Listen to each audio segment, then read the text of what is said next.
ഒരു ചായ ഞാൻ കുടിച്ചിട്ടുണ്ടാക്കി, കുടിക്കാൻ പാടില്ലേ, സമ്മതിക്കില്ല.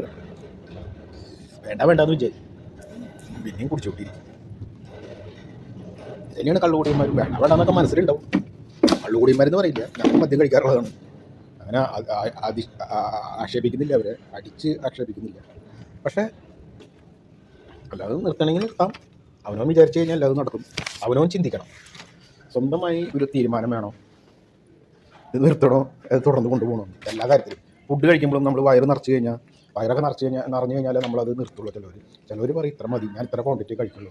അങ്ങനെയും ജീവിക്കുന്നവരുണ്ട്.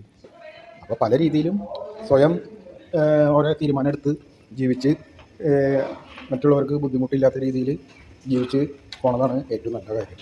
അങ്ങനെയായാൽ എല്ലാവർക്കും ഭാവിയിൽ വീട്ടുകാരായാലും നമ്മൾ ഡിപ്പെൻഡ് ചെയ്യുന്ന എല്ലാവർക്കും അതിന് സഹായമായിട്ട് ചെയ്യും. അപ്പോൾ അങ്ങനെ കാര്യം.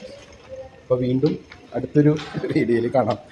ഇത് എല്ലാവരും മുകളിലേക്ക് എടുക്കണമെന്നില്ല കേട്ടോ, നിങ്ങളുടെ ഇഷ്ടം പോലെ നിങ്ങൾക്ക് ജീവിക്കാം. എൻ്റെ ഒരു അഭിപ്രായം പറഞ്ഞു, ഞാനും നാളെ മറ്റന്നാൾ അല്ലെങ്കിൽ ഇപ്പോൾ തന്നെ അടിച്ചു പോകുന്ന ആൾക്കാരാണ് കേട്ടോ. എല്ലാവർക്കും ബൈ ബൈ.